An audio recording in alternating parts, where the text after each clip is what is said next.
Les gens me disent, mais comment tu fais 19 ans après pour avoir la même passion? Quand je vois le chemin parcouru, je me dis, mais c'est une aventure de dingue. Ouais. Et c'est génial et ça continue à nous animer. Fin de contrat le 29 février 2020, 15 jours après, on était confinés. Alors tout le monde m'a dit, mais David, t'as fait l'erreur de ta vie. J'ai fait non, au contraire, j'ai pris la bonne décision. Et on cherche pas à se simplifier la vie en fait. Qu'est-ce que je vais raconter à mes petits-enfants? J'ai qu'une hâte, c'est leur raconter notre histoire, les plus, les moins. Souvent les gens nous disent, mais les gars, comment vous faites pour bosser en couple? J'allais vous le dire, travailler en couple. Moi je trouve que c'est assez courageux. C'est assez challenging. Ouais, c'est clairement.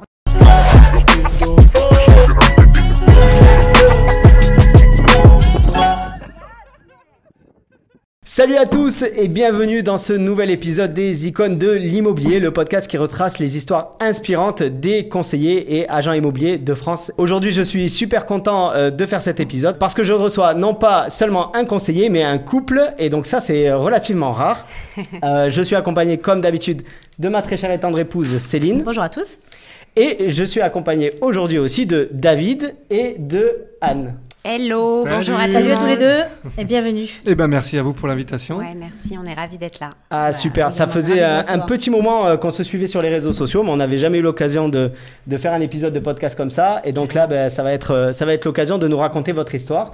Parce que pas mal de personnes vous suivent sur les réseaux sociaux aussi. Enfin, surtout toi, Anne, tu es un petit peu plus active que David. Hein. Tout à fait, ouais. Vous êtes répartis les rôles, comment ça se passe? Ouais, c'est l'image, on regarde la belle image de la femme. Ouais. Bon, ils ont compris que l'algorithme, c'était la femme, c'est ça. Exactement. Ils ont tout visé sur toi, remarque, on fait un peu pareil. Donc, En fait, à la base, c'est moi le produit de l'immobilier. Donc, moi, j'ai commencé l'immobilier il y a quelques années, en 2006. Donc, raison pour laquelle, forcément, j'ai... on va dire, eu un peu plus au départ d'expertise dans le domaine. Et après, David m'a rejoint dans l'aventure. Donc, voilà, c'est comme ça que tout est né. Ah ben super, on va en parler justement, notamment de ce démarrage. Donc, tu as démarré en 2006. Tu te rends compte que tu es une des rares personnes qui a commencé avant moi, que je reçois sur le podcast. Juste je suis la doyenne, Julien. Voilà, exactement. Ouais, tu m'as doublé d'une année ou une année et demie, je sais pas. Parce qu'elle est née un an avant toi aussi. Ah oui, c'est ça. Ça faut pas le dire. Personne ne le croira de toute façon. Ouais, c'est ça. Exactement. Et ben justement, donc est-ce que tu peux nous expliquer un petit peu, parce que ça fait un petit moment, est-ce que tu peux nous expliquer qu'est-ce qui t'a amené à l'immobilier, pourquoi tu as choisi ce métier-là, et Carrément. puis après on va parler de la rencontre. Ouais, alors moi j'ai commencé l'immobilier en 2006, parcours assez classique. J'ai commencé via un BTS profession immobilière. Donc, moi, j'aimais beaucoup les maisons. J'étais déjà, je regardais déjà toute petite un petit peu l'architecture quand j'allais chez des copines. J'aimais en fait les intérieurs de maisons. Je pense que j'avais déjà toute petite une appétence commerciale. Donc, assez rapidement, après mon bac, en fait, je me suis tournée vers un BTS profession immobilière. Donc, vraiment, je suis un produit de l'immobilier. Okay. Et c'est vrai que les gens me disent... Ça fait donc 19 ans. Les gens me disent, mais comment tu fais 19 ans après pour avoir la même passion?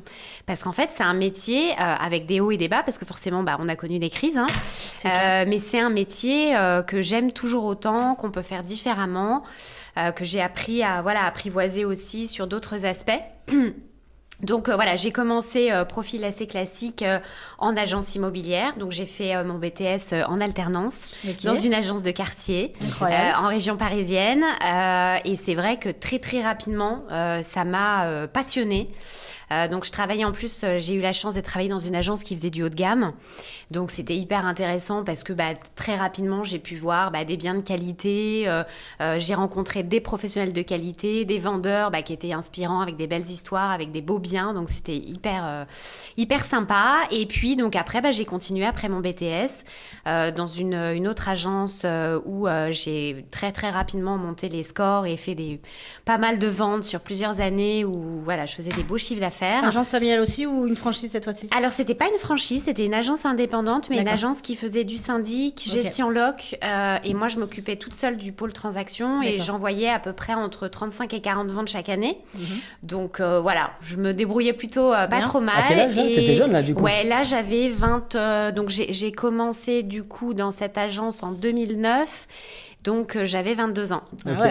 Donc, très jeune. Mais ça m'a tout de suite passionnée. Ce qui est intéressant, je trouve, dans ce métier, c'est qu'on ne fait jamais deux fois la même chose, même si il y a toujours, comme on dit, un processus, etc. Mais ce que j'ai toujours apprécié, c'est que on n'a jamais deux fois le même client, on n'a jamais deux fois le même bien. Il y a plein de challenges à relever. c'est un métier où on a à la fois, bien évidemment, un côté commercial, mais il y a aussi tout l'aspect juridique, il y a aussi du droit immobilier. Enfin, moi, j'ai appris énormément de choses et comme j'étais assez autonome dans cette agence, je gérais tout, y compris les promesses de vente, donc les compromis de vente, je gérais vraiment... C'est toi qui les rédigeais? Ouais, je les rédigeais. C'est vrai qu'à l'époque, on le faisait beaucoup plus. On le faisait beaucoup plus en agence. Maintenant, que... c'est vrai qu'on le fait moins et nous, d'ailleurs, on le délègue maintenant au notaire. Ouais. Mais voilà, donc je faisais une petite équipe tout. Aussi? Alors non, parce qu'à l'époque, tu sais, ça se faisait pas trop. C'était vraiment, tu travaillais en agence traditionnelle. J'avais des collègues, mais plutôt sur la partie syndic, gestion, etc. Après, il y avait une synergie des métiers. C'était quand même très intéressant parce que le syndic t'apporte aussi du business.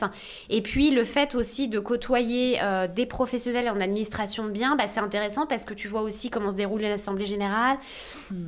Comment ça se passe un certain nombre d'éléments. Donc, j'ai eu aussi acquis pas mal de compétences là-dedans. Donc, c'était super riche pendant de nombreuses années. Et puis, donc, je suis devenue maman en 2018. Et donc, en 2019, on a décidé, au départ, seule, de monter l'agence Bouco Immobilier. Okay.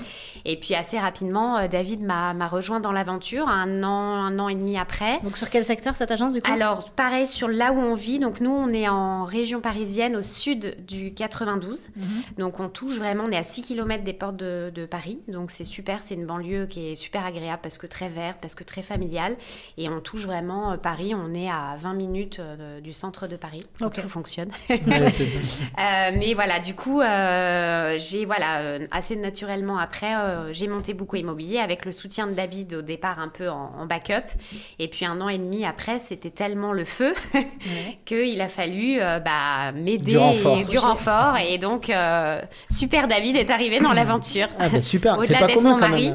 C'est pas commun d'avoir un enfant et de créer une agence juste après avoir un enfant. Ouais, elle avait 4 mois, notre fille. C'est un peu le déclencheur en fait. On ne rentrera pas dans les détails, mais c'est un peu le fait d'avoir eu notre petite fille. Voilà, il y a eu des événements qui ont fait que j'ai dit Anne, là c'est le moment. Il faut se lancer, voilà. Bon, je vous raconte pas les premiers temps où ça a été de la crainte, des nuits où elle dormait pas. Et je lui dis si, tu vas y aller, t'es capable, depuis tout le temps que tu fais de l'immobilier, ça va aller. Donc, elle avait 4 mois, en effet, on a commencé à tout monter Bouco Immobilier. Alors moi, évidemment, en off, parce que j'étais encore sur mon ancien boulot, pour le coup, rien à voir avec l'immobilier. Moi, je suis pas du tout un produit de l'immobilier. Alors justement, toi, tu faisais quoi avant ça? Alors moi, j'étais dans la banque, mais la banque, en fait, j'ai un profil ingénieur. J'ai un master de mathématiques appliquées. Ne prenez pas peur. Voilà, n'ayez pas peur, voilà. Mais j'ai aussi un profil commercial, donc ça va. En fait, j'ai un côté très hybride, c'est-à-dire que je faisais de l'informatique décisionnelle appliquée au marketing. Donc j'ai un côté très technique, mais aussi un côté très ouvert sur le marketing, sur la relation client, etc. Donc c'est pour ça que très facilement, je comprenais les enjeux qu'avait une agence immobilière et que j'ai pu accompagner Anne à développer Bouco Immobilier. Alors Anne, évidemment, c'est un bulldozer sur le terrain, on le sait très bien, c'est une top performeuse, mais il faut des bonnes fondations pour que la machine fonctionne. Donc, si on doit faire l'image, voilà, c'est Anne qui fonce, et moi j'essaye un peu de tenir tout ça, ce qu'on a réussi à bien faire dès le début, et je l'ai même rejoint bien avant que ça explose, parce que concrètement, j'ai proposé à Anne de la rejoindre, on venait d'avoir la carte T, peut-être 2 mois, enfin ça faisait 2 mois qu'on avait la carte T. On avait fait rentrer 0 € de chiffre d'affaires dans la boîte. Mais moi, je sentais qu'il y avait un virage à prendre. En fait, dans ma boîte, il commençait à y avoir un peu des discussions de comment dire, carrière, remaniement. Non, de remaniement au sein de la direction, etc. Et j'ai dit Anne, écoute, je pense que c'est le moment si je pars pas maintenant, je partirai jamais. Et j'ai bien senti. Alors, fin de contrat le 29 février 2020. 13 jours après, ou je sais pas, 15 jours après, on était confinés. Voilà. Alors tout le monde m'a dit, mais David, t'as fait l'erreur de ta vie. J'ai fait non, je crois que j'ai fait la bonne. Au contraire, j'ai pris la bonne décision. Ça nous a permis de monter plein de choses, pendant les confinements, de mettre plein de choses en place. En effet, les premiers temps, je suis resté complètement off. Officiellement, j'étais même pas dans l'agence. J'accompagnais Anne, je faisais le marketing, je gérais la boîte, etc. Et après, moi, j'ai commencé à faire du terrain un peu au fur et à mesure. Voilà. Et puis surtout, j'étais à bonne école. Je regardais Anne. Enfin, j'étais très spectateur de ce que faisait Anne. Beaucoup de questions, des fois trop de questions. Ça, c'est mon côté ingénieur. Ça l'agaçait un petit peu. Mais en même temps, j'avais besoin de comprendre pas mal de choses. Et voilà. Et moi, j'avais surtout idée à un moment de développer un petit peu, parce qu'Anne est une pro de la transaction. Elle vient d'une agence elle venait d'une agence dans laquelle il y avait de la gestion du syndic. Et c'est vrai qu'on faisait pas beaucoup de locations et on s'était dit que ce serait pas mal aussi de développer la gestion. Alors on n'est pas assez aujourd'hui pour développer, mais on a opté pour la nourrice locative. D'accord. Donc j'ai dit je vais prendre aussi ce pan-là pour donner de la valeur aussi à l'agence et faire rentrer du chiffre d'affaires un peu autrement. Pendant la période Covid, il y en a un paquet qui ont... Oui, c'est ce que j'allais dire. La suite aussi a donné raison parce qu'au vu de la conjoncture, Bien avec sûr. la transaction qui est un peu plus compliquée en ce moment, je pense que ça a vraiment du sens de diversifier l'activité avec de la VFA, avec justement la partie gestion loc, avec de la location tout bonnement. Alors, il y a quelque chose que vous avez dit du coup tous les deux qui m'a interpellé là dans vos différentes présentations. C'est que toi, Anne, donc du coup, tu faisais énormément de transactions et tu as tenu ça sur plusieurs années. Ouais. Donc, tu as décidé de lancer cette agence, mais tu es rapidement arrivé au soutien pour vraiment, on va dire, plus sur le plan psychologique. Ça, c'est intéressant parce que les gens, des fois, comprennent pas qu'on peut faire beaucoup de chiffre d'affaires et toujours douter de nous-mêmes. Je sais pas si c'était ton cas quand tu as lancé, alors que finalement, c'était que le prolongement. Est-ce que tu peux nous parler un peu de ça? Parce que j'ai l'impression que David, il a joué un rôle Oui, crucial. alors le fameux syndrome de l'imposteur.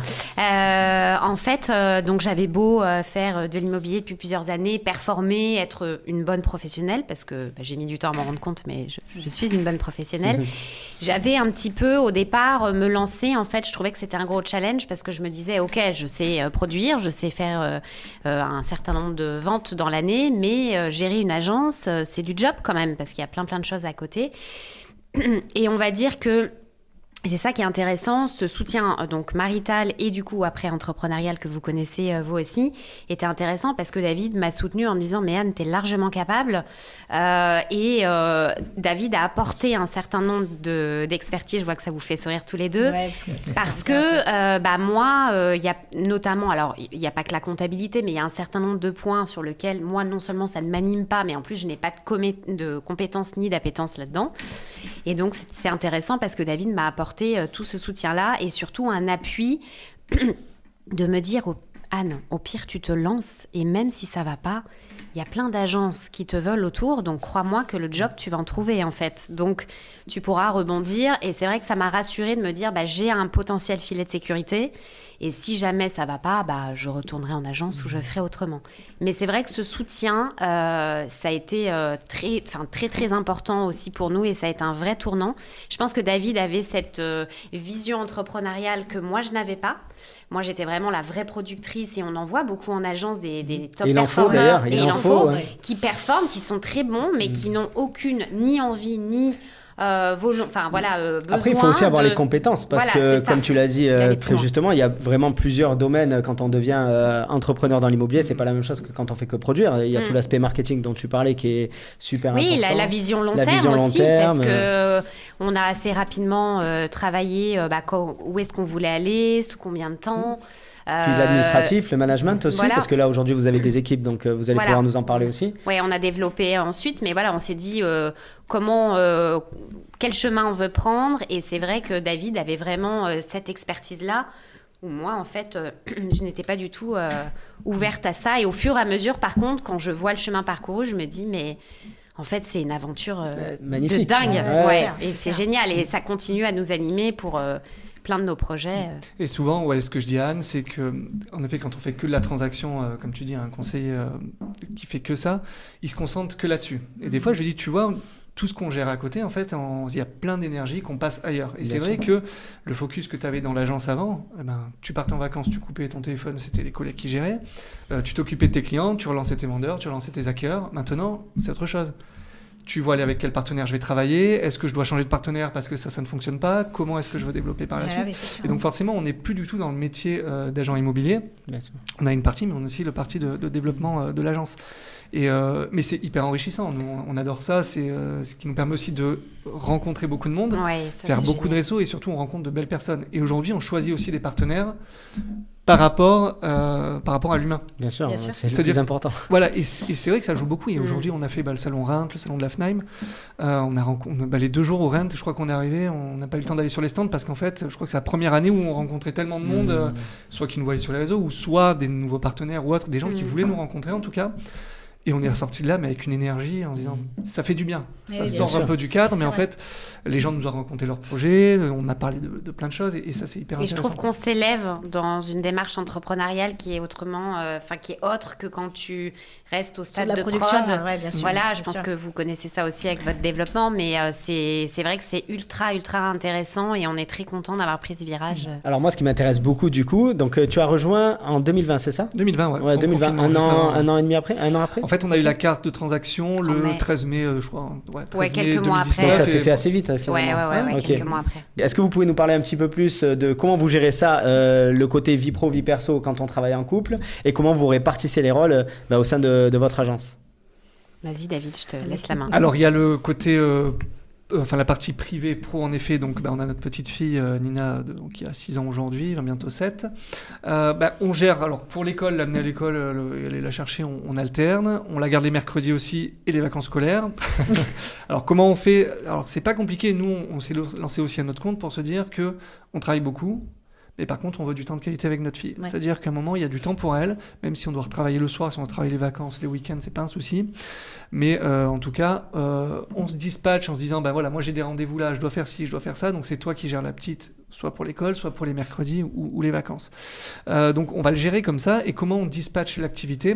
Parce que c'est vrai qu'on est différents, on est très complémentaires avec Anne. Mais pour autant, je fais beaucoup de terrain aussi. C'est-à-dire, j'en fais ça fait 2 ans où ça y est, je suis vraiment rentré sur le terrain, là où j'en faisais quasiment pas initialement. Donc c'est vrai que sur la partie de terrain, on arrive à se dispatcher les rendez-vous très facilement. Quasiment tous les propriétaires nous connaissent tous les deux. C'est-à-dire qu'on se présente tous les deux, on a des groupes WhatsApp communs. Donc que ce soit Anne ou moi qui fait des visites, c'est la même chose.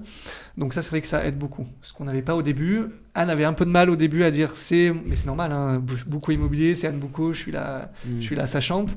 Et à un moment, je lui ai dit, il faut que tu me laisses ma place, parce que sinon, ça le fera jamais. Il y a quelques clients qui l'ont dit, non, je veux pas que ce soit David, je veux que ce soit vous qui vous occupiez de moi. Et ça gênait Anne. J'ai fait non. Je fais, mais le problème, c'est toi qui leur laisse l'opportunité de te dire ça. Et ça, c'est pas normal. Ça, si quelqu'un te dit ça, tu dis non, c'est David, c'est pareil. Et aujourd'hui, ce schéma, on l'applique parce qu'on explique qu'on a quand même une alternante qui est là 2 semaines sur 3 avec nous, donc ça nous permet aussi de lui donner du temps pour faire des visites, entre autres. Quand on présente notre alternante aux clients, c'est pas notre alternante, c'est notre collaboratrice.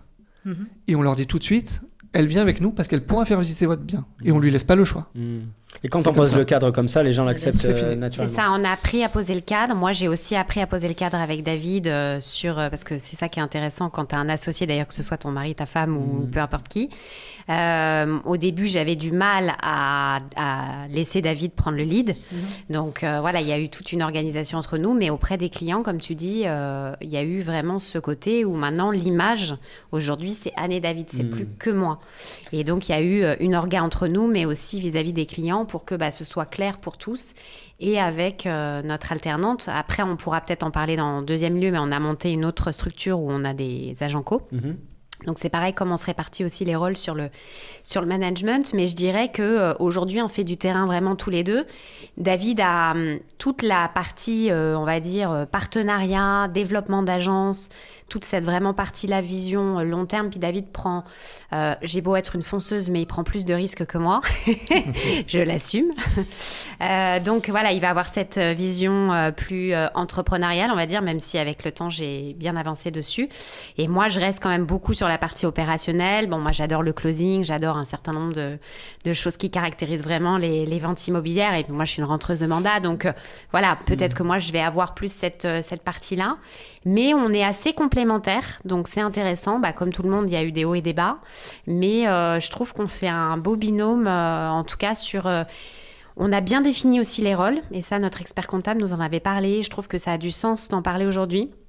Parce que, encore une fois, dans un couple comme dans une association, c'est très important à la base de devoir dire « Ok, qui fait quoi, comment ?» Parce que sinon, tu vas vite sur le terrain. Pour un peu que les deux aient un fort caractère, il y a la friture dans l'air.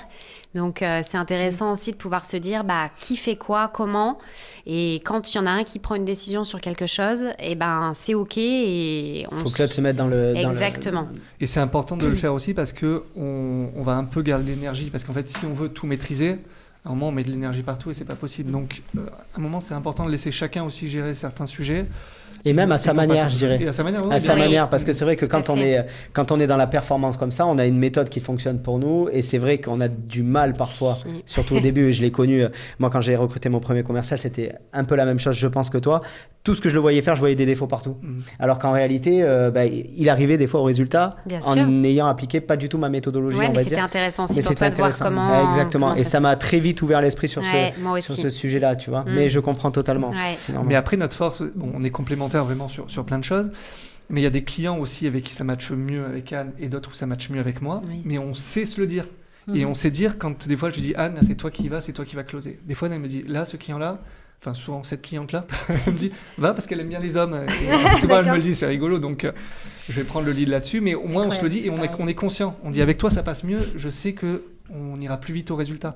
Et il faut pas avoir, par honte à se dire, je suis moins bon. Non, c'est pas qu'on est moins bon, c'est on plaît pas à tout le monde. Et on peut pas plaire à tout le monde. Et c'est aussi intéressant, comme on dit, ça c'est une vision entrepreneuriale, mais de bien se connaître soi et de bien aussi connaître les forces et les faiblesses et de savoir l'autre là où ça va être sa zone de génie ou au contraire là où il va falloir qu'il y ait un coup de pouce sur des choses. Donc c'est ça qui est intéressant et c'est pour ça qu'on trouve qu'on a aussi une vie riche parce que tous les jours on grandit, on apprend, on rencontre des personnes qui font différemment et là on va se dire ça c'est intéressant et nous on fait pas tout à fait comme ça mais ça c'est super intéressant, on pourrait l'implémenter peut-être avec notre façon de faire et c'est ça que je trouve qui est chouette. Et du coup pour vous ça serait quoi du coup les 3 grands avantages que vous voyez à travailler en couple maintenant avec le recul?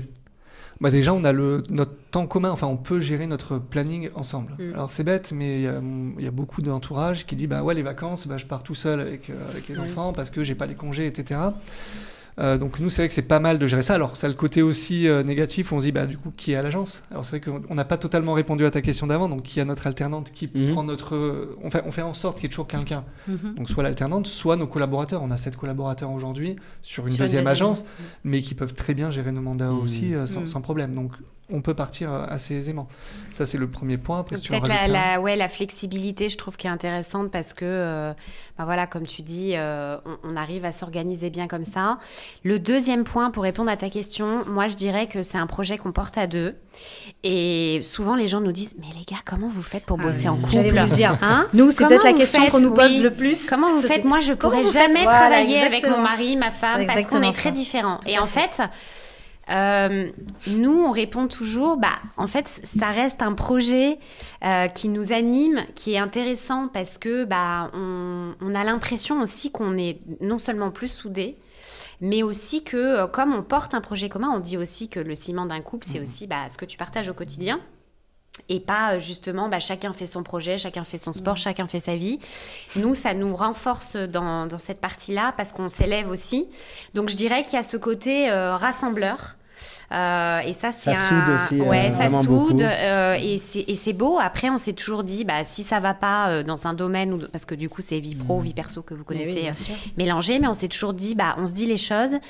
Et troisième point, je trouve que ça renforce notre communication et notre image, et je trouve que bosser en couple, on a plein de clients qui sont venus nous voir ou pour nous dire écoutez, nous ça nous touche, le côté un peu familial, je pense que vous le voyez, et d'ailleurs nous on est très sensibles à ça, un côté un peu plus authentique, un peu plus et puis nous on a même dans les partenaires où on va être touché par une histoire de couple ou familiale ou peu importe, ou même un beau parcours perso. Mais je dirais vraiment le troisième point pour répondre à ta question, ça va être le côté humain et le côté on a envie de les solliciter parce que c'est des acteurs locaux, ils bossent ensemble, ils se sont fait tout seuls, ils ont monté leur marque. En fait, je pense que quand on dit qu'on travaille ensemble, il y a toute une histoire, les gens mettent derrière toute une histoire. Tout le temps ensemble. Et ils pensent qu'on est toujours ensemble, il y a ça aussi. On leur dit non, attention. On se voit peut-être moins que vous avec votre conjoint. Oui, aussi. Mais ça touche, et je sais pas si c'est Céline ou Julien qui avait dit à Anne, on se voit pas de ne pas travailler ensemble. C'est ça. Mais en fait, combien de fois on se dit on se voit pas ne pas travailler ensemble en fait. Alors c'est vrai qu'on parle beaucoup de travail à la maison, on nous dit mais vous devez parler que de ça. Oui, on parle beaucoup. On sait mettre un cadre avec, je pense comme vous avec votre fille, mais on sait mettre un cadre de dire, par moment on coupe et on. Mais moi, je me suis toujours dit avec Julien, je sais pas si on n'avait pas travaillé ensemble dans ce projet de l'agence quand on était en France, enfin même encore aujourd'hui avec Dubaï, mais vraiment. Dans l'immobilier, c'est quand même l'ascenseur émotionnel, il y a pas mal de choses. Et je me suis toujours dit, si je rentre à la maison et que mon mari fait autre chose, est-ce que je me vois vraiment lui dire tous les problèmes que j'ai ? Il va pas comprendre, en fait. Il y a des choses... il peut pas comprendre la situation que j'ai vécue avec ma cliente aujourd'hui, les rebondissements, etc. Il pourrait pas comprendre et finalement ça serait peut-être difficile, alors que là du coup on vivait tout ensemble et du coup on pouvait s'épauler, se soutenir sur des choses sur lesquelles des fois c'était... C'est tout à fait vrai ce que tu dis, et dans l'expérience de coaching que j'ai eue, et je pense que vous pouvez le partager aussi, j'ai eu beaucoup de conseillers ou directeurs d'agence quand ils le partageaient pas avec leur conjoint, parce que comme on se l'est dit, c'est pas très courant, enfin en tout cas il y en a un petit peu, mais qui se sentent justement assez esselés et qui se disent je me sens seule dans mon ascenseur émotionnel, dans mon cheminement, parce que à la maison, quand il y a un profil par exemple plus salarié ou sur des profils vraiment différents. Nous on a eu une anecdote comme ça à l'agence, tout début de l'agence, peut-être les 3-4 premières années, on avait un commercial qui tournait très très bien et qui était très heureux et épanoui dans le travail. Avant il travaillait à la caisse à Leclerc, donc ça lui a fait un choc, et il était très jeune, il avait moins de 25 ans. Et quand il rentrait chez lui, en fait, son enthousiasme choquait sa femme. Et du coup, ça l'a mis... Alors, les premiers temps, elle était contente. Par contre, au bout de quelques mois, elle s'est sentie dévalorisée par rapport à lui, parce que elle se sentait nulle, en fait. Lui gagnait 4 ou 5 fois ce qu'elle gagnait. Il rentrait du boulot, il était content. Il voyait ses collègues au boulot, elle supportait pas ses collègues au boulot. Et du coup, ça a créé très vite des frictions entre eux. Un fossé, exactement, parce que là, par contre, le cas inverse, cette fois, c'est pas qu'elle elle comprenait pas son enthousiasme, on va dire, et c'est complètement fou, quoi. Donc ça crée des incompréhensions, parce que ce métier-là est quand même très particulier, on ramène beaucoup de choses à la maison aussi, à l'inverse de d'autres métiers. C'est un métier qui est très très prenant, et c'est vrai qu'il y a tout ce côté où on vit tellement les choses avec le client qu'on s'en rend pas compte quand on le fait. Et moi, David, avant qu'il rentre dans le domaine, je pense que tu le voyais, mais aujourd'hui tu le vois avec un autre regard, parce que tu vois que c'est prenant. Je le comprends maintenant. Des fois, elle me dit mais tu te rends pas compte, ou elle me parle dessus. Je fais mais lâche un peu, lâche. Et en fait, je me rends compte que non, c'est pas évident de lâcher, parce qu'on on rentre dans la vie des gens, mais au plus profond. C'est-à-dire qu'ils nous racontent plus de choses qu'à leur propre famille. On est un peu leur psy aussi à certains. Hier, j'étais pendant une demi-heure avec une cliente et Anne a compris. J'ai dit, je suis une demi-heure avec cette cliente, et elle a compris pourquoi j'ai passé une demi-heure avec elle. Et c'était, on rentre dans la vie, elle m'a expliqué tous les déboires qu'elle avait, qu'elle raconte peut-être pas à tout le monde. Et donc, on arrive avec des grosses valises à la maison, et il faut que quelqu'un comprenne, parce que vu de l'extérieur, c'est vrai que quand j'étais pas dans le domaine, quand elle me disait, elle me racontait ses histoires, je dis, tu mets de côté, c'est pas grave, c'est pas tes histoires. En fait, si. si, t'accompagnes jusqu'au bout les clients. Et moi, je trouve qu'il y a quelque chose de très courageux à travailler en couple, et c'est aussi une question qu'on nous pose souvent, mais le fait de travailler en couple, c'est aussi 2 personnes qui vont travailler sur la même agence, au même endroit, et donc, concrètement, il y a quand même un risque, parce que du coup, effectivement, s'il y a crise ou s'il y a quelque chose, du coup, c'est les deux salaires du foyer qui sont impactés quand même par la situation. Donc ça, c'est quand même assez... moi, je trouve que c'est assez courageux. C'est assez challenging. C'est clairement. Finalement, on n'a pas le choix, en fait.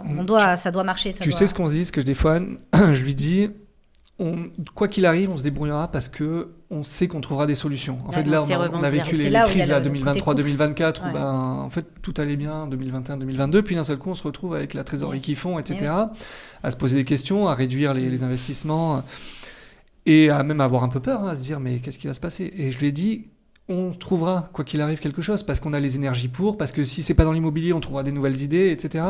Et en fait, si tu arrives avec cet état d'esprit, c'est ça. T'en sors, parce que si tu arrives, c'est dur, j'y arrive pas, je vais perdre. Comme tous les confrères qu'on croise, qui nous disent en permanence, les gars, c'est compliqué, ce qui est une réalité. Force du couple, ça fait une force. Il y en a un qui... Et puis quand il y en a un qui a un peu moins le moral, l'autre est là pour le lancer. Ça, c'est génial. C'est super. C'est vraiment marrant ce que vous avez dit, parce que nous, c'était exactement la même chose au démarrage. C'est-à-dire que moi, j'étais comme toi. J'avais fait ma première année à Janco. J'avais fait, je crois, 22 compromis en 10 mois. Donc, assez sûr de moi. J'avais 20 ans.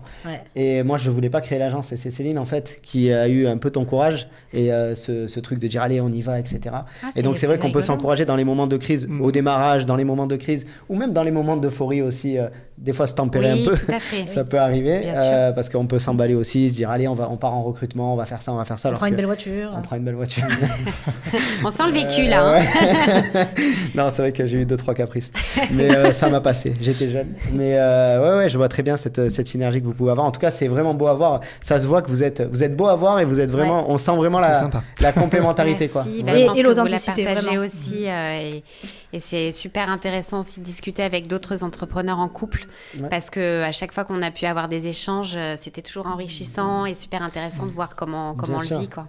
Et alors, la deuxième agence, la deuxième structure, donc là, du coup, vous avez une agence, donc Bouco Immobilier. On va parler un peu du développement maintenant. Voilà, exactement. Donc là, vous avez une alternante avec vous. Et donc, vous êtes tous les deux sur l'agence? On produit tous les deux, Anne et moi, sur cette agence. Donc transaction, location, alors gestion en nourrice. Ouais. Et moi, pas de syndic.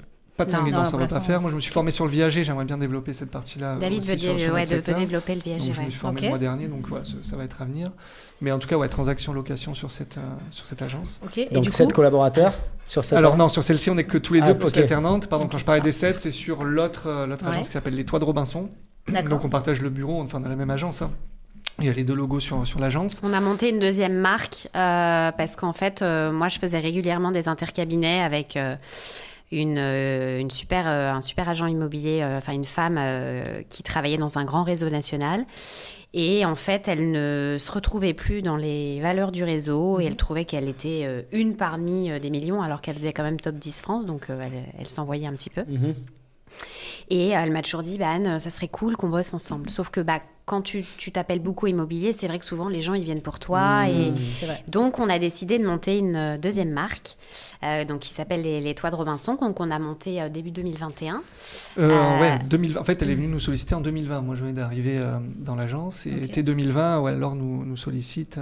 Ça fait déjà un premier gros challenge. Mais direct, en fait, à peine j'arrive, on arrive là-dessus. On est reparti sur le logo, les créations, vous connaissez ça. Parce que nous, on a tout repris from scratch. Ce qu'il faut dire, c'est qu'on s'est pas rallié à un réseau ou autre. On a tout recréé, que ce soit les noms des marques. Beaucoup immobilier, c'était pas compliqué. Les Toits de Robinson, mais c'est vrai, les codes couleurs. Il y a quand même une charte graphique, un logo, il y a quand même une identité. L'organisation. Voilà, exactement. Quel est l'ADN de ta boîte, quels sont les collaborateurs que tu as recrutés. Donc, l'agence a 4 ans, vient d'avoir 4 ans. Janvier 2021, on a commencé. Qui se trouve où, du coup, celle-ci? Sur la même ville. On a le même siège social, on a tout pareil, même dirigeant. D'accord. Sur la même ville, en fait. Et c'est hyper intéressant parce que du coup, on essaye de mailler la ville. D'accord. C'est que des agents co. Et donc, les 7 bossent chacun de manière indépendante comme des agents co classiques. Et on est très contents parce qu'on est fiers de notre équipe, parce qu'on a vraiment des personnes de qualité. Il y a une super ambiance. C'est que des personnes qui véhiculent des valeurs qui sont importantes pour nous. Et d'ailleurs, on préfère faire petit, mais avec... petit en termes de nombre, j'entends, parce qu'on voit grand. Mais nous, en tout cas, c'est important que les personnes se sentent bien et soient alignées avec qui on est. Faire un immobilier comme on aime, humain. On n'est pas là pour arnaquer les gens ou mal se comporter ou faire du one-shot. Ça ne nous intéresse pas. Donc, en tout cas, on est très contents de notre équipe parce que il y a une belle synergie, un bel état d'esprit. Et donc, on ne cherche pas spécialement... on veut développer, et s'il y a des talents qui se présentent avec plaisir, mais en tout cas, on ne cherche pas à faire un développement massif et à recruter à tout va pour recruter.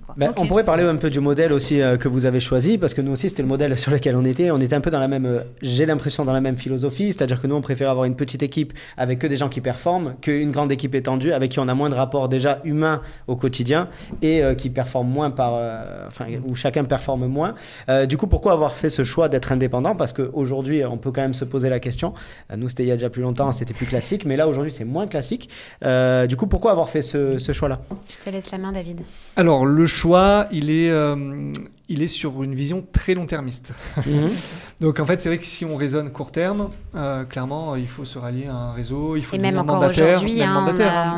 Anne a été sollicitée avant même qu'on monte l'agence pour rejoindre plusieurs réseaux de mandataires. Encore aujourd'hui, on est beaucoup sollicité. Alors, on réfléchit à des choses, mais... Oui, ça n'empêche pas de rester ouvert. Tout à fait, c'est intéressant d'ailleurs. Mais en fait, en effet, on gagnerait plus d'argent à ISO chiffre d'affaires, c'est clair, net et précis. Maintenant, l'enrichissement, est-ce que c'est que le chiffre d'affaires? L'enrichissement, comme on dit souvent, c'est par exemple d'être là avec vous. Est-ce que si on avait été chez un mandataire quelconque et que Anne faisait 500 000 € de chiffre d'affaires, qu'elle gagnait 2 fois plus que ce qu'on gagne aujourd'hui, est-ce qu'on serait là à partager notre expérience avec vous? Non. Et ça, ça pour nous, ça compte de passer du temps, du temps de qualité comme ça. Et ça nous permet aussi de se développer. C'est-à-dire que si on voit plus long-termiste, c'est-à-dire que si dans 10 ans, on veut développer autre chose, c'est pas grâce à nos capacités sur le terrain qu'on va développer d'autres choses, c'est parce qu'on vous a rencontré, c'est parce qu'on aura rencontré X personnes qui font qu'on est ce qu'on est aujourd'hui. Et donc, c'est pas que l'argent qui va nous mener à ça. Et ce que j'ai souvent dit à Anne, notamment avec son coaching, je lui dis, si tu as pu faire du coaching pendant 1 an, enfin d'ailleurs, elle continue à en faire de temps en temps, c'est aussi parce que les gens te reconnaissent parce que tu as créé. Tu as créé 2 agences, les gens viennent pour ça. Si tu avais été mandataire, est-ce que les gens seraient venus vers toi pour te faire coacher ? Bien sûr. Tu vois ? Et en fait, tu construis comme ça tous ces blocs-là. Donc, pourquoi ce choix-là ? C'est parce que comme ça, on a nos propres images. Et surtout, on construit comme on a envie. On construit comme on a envie. Si on veut développer d'une manière ou d'une autre, quand tu es rattaché, ce qui est normal, quand tu es rattaché, tu fais avec les règles qu'on te donne. On a eu la chance de toucher, que ce soit, comme on disait, la création du logo, enfin plein de choses, mais diverses et variées, qu'on n'aurait pas eu la possibilité de faire si tu es rattaché à une marque, même s'il y a plein d'avantages à être raccroché à une marque. Ouais, clairement, financièrement, alors tu en passes temps de du crise, je temps. sais pas des fois, parce que oui, si on te demande de changer les enseignes quand c'est pas le moment. C'est vrai, mais bon, après voilà, il y a du plus et du moins. C'est ça.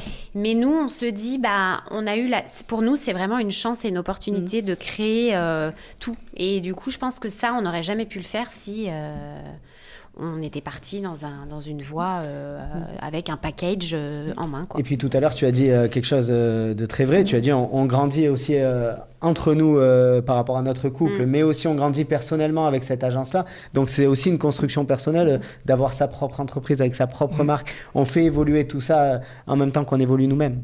Mais complètement, non, mais ça rejoint un peu ce que j'expliquais tout à l'heure, c'est exactement ça. Tu construis, tu mets plusieurs blocs.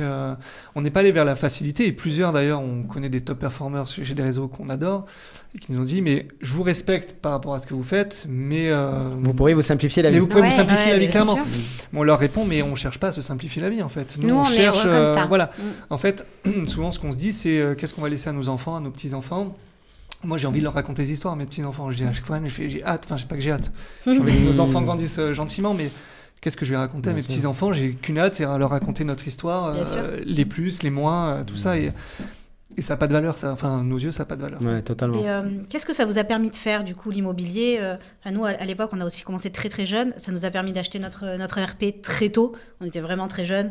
On a rénové, etc. Vous, qu'est-ce que ça vous a permis, finalement, l'immobilier ? Ça t'a vraiment cartonné sur le plan humain, mais aussi, effectivement, sur le plan financier, sur les projets Alors nous, on n'est pas des bons élèves, dans le sens où on est propriétaire de notre RP, mais on s'est pas constitué un patrimoine pour l'instant, même si c'est dans les projets. C'est sûr, c'est le temps.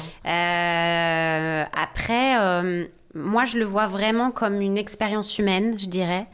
Parce que je pense que dans ce métier, ce que j'aime, c'est encore une fois, c'est les rencontres, c'est tout ça, mais je pense que, et on en parlait justement à Noël en famille, moi je suis fière de ma vie aujourd'hui et franchement je trouve qu'on a une vie géniale, parce que on a, entre guillemets, quand je dis on a gravi les échelons, c'est pas une histoire d'ascenseur social, mais on a mené en fait notre barque sur plein de domaines et donc pour répondre à ta question Céline, ça va être vraiment...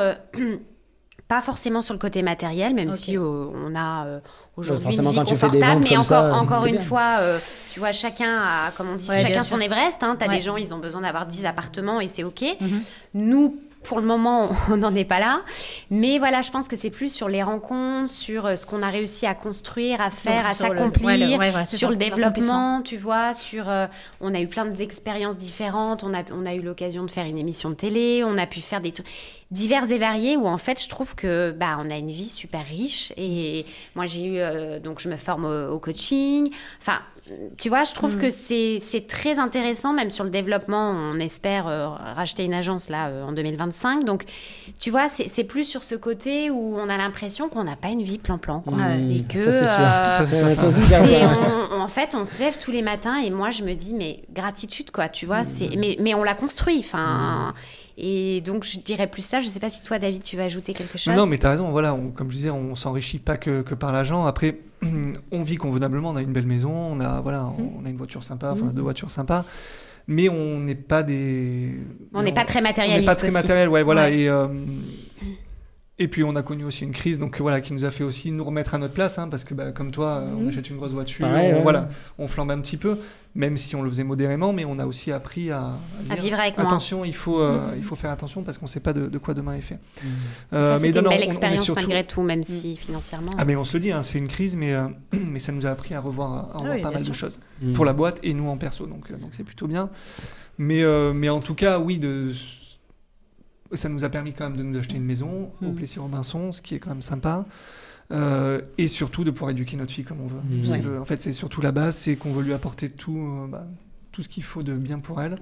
Avoir une bonne école, bien manger, partir en vacances. Voilà, c'est important. Et puis avec des valeurs, prendre du temps aussi. Et c'est vrai que moi, je rajouterais que l'immobilier, en fait, toutes les rencontres que j'ai faites, il y a toujours eu quand je dis un fil conducteur, bon, bien sûr, il y a des clients avec qui ça fit plus ou moins, mais j'ai fait des rencontres qui m'ont marquée, où j'ai appris de clients, de couples, de plein de choses. Et du coup, je trouve que c'est hyper intéressant parce que toutes ces rencontres, je pense, ont fait qui je suis aujourd'hui. Et il n'y a pas beaucoup de métiers. Enfin, bien sûr, il y a plein de super beaux métiers. Mais en tout cas, moi, je suis contente parce que je trouve qu'on fait un métier qui a du sens. On accompagne les clients quand même dans des projets de vie et on rentre dans leur vie perso. Je pense que vous aussi, vous avez des clients avec qui vous avez tissé des liens et avec qui vous avez des relations. Nous, aujourd'hui, on a plein de clients qui sont devenus des potes et qu'on revoit, même des personnes âgées avec qui on tisse des liens. Enfin, je trouve que c'est vraiment chouette et donc je trouve que l'immobilier en tout cas apporte ça et cette dimension aussi c'est pas du one shot en fait, il y a des liens long-termistes et on apprend beaucoup les uns des autres. Bien sûr, et je trouve que justement le fait d'être indépendant dans ce que vous avez dit, pour moi, on est un peu pareil, je vais même dire on est très similaires à tout ce que vous avez dit, c'est incroyable. On dit rien mais on dit rien depuis tout à l'heure mais franchement seriez-vous en train de répéter notre histoire? Franchement c'est incroyable, dans votre façon d'aborder les choses et tout, c'est vraiment incroyable. Mais oui, pour en revenir sur le fait d'être indépendant, je pense que nous aussi on a pas mal misé sur notre personal branding, sur le côté couple, etc. Et on attire des gens un peu qui nous ressemblent aussi. Et du coup, c'est vrai que derrière, au-delà de la transaction, on noue des liens très souvent après.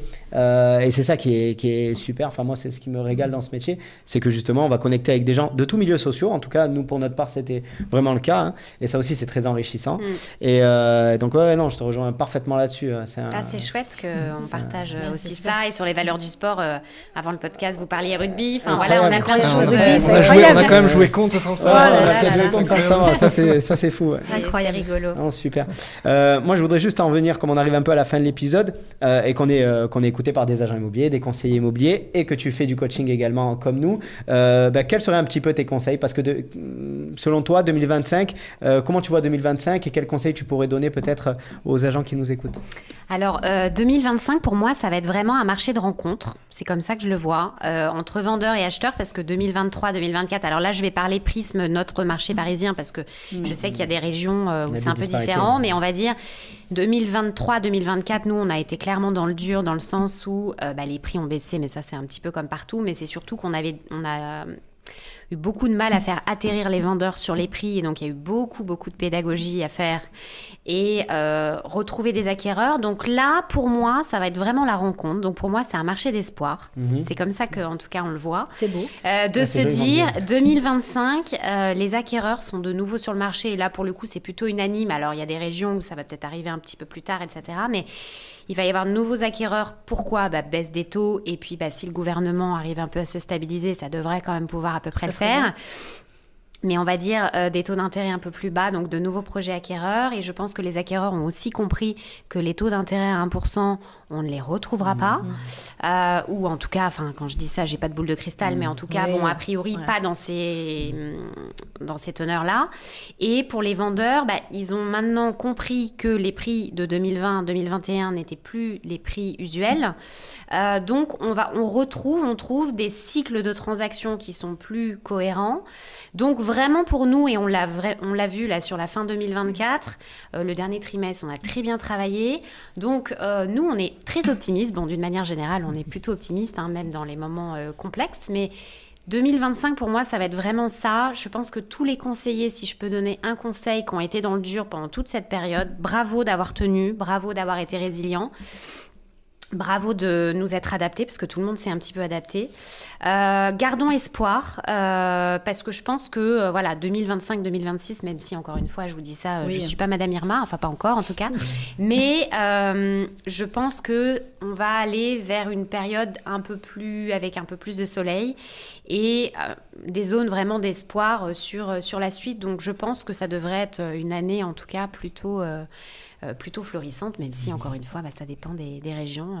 Et toi David, du coup qu'est-ce que tu veux rajouter à ça? Tout est dit. Non, tout est dit. Non. De toute façon déjà c'est tout ce qu'on espère, évidemment, parce qu'on espérait que ça allait reprendre début 2024. Nous, on a fait 3 ventes au retour des vacances l'année dernière, en janvier après Noël. On s'est dit, c'est reparti.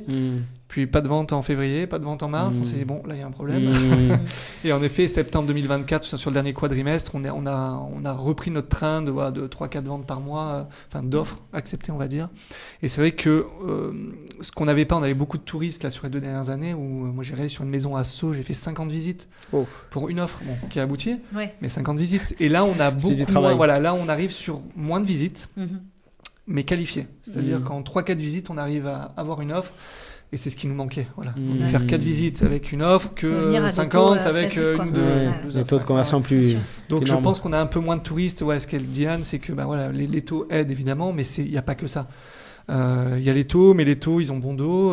Il y a les médias aussi qui ont dit l'immobilier, c'est la crise, donc plus personne ne veut y aller. Là, on voit des nouveaux articles plus positifs. Ça commence à arriver. Donc les acquéreurs vont se dire tout va bien et ils vont y retourner. Voilà. Et les vendeurs ont accepté en effet que leur prix n'était plus adapté. Et c'était un peu ce point de rencontre. Donc le mot rencontre, il est hyper important. C'est le point de rencontre entre le vendeur qui accepte de baisser assez et l'acquéreur qui va accepter quand même de faire des offres cohérentes, parce qu'on avait quand même des offres très agressives. Qui était compliqué à faire passer. Moi, j'ai connu 2008 comme toi.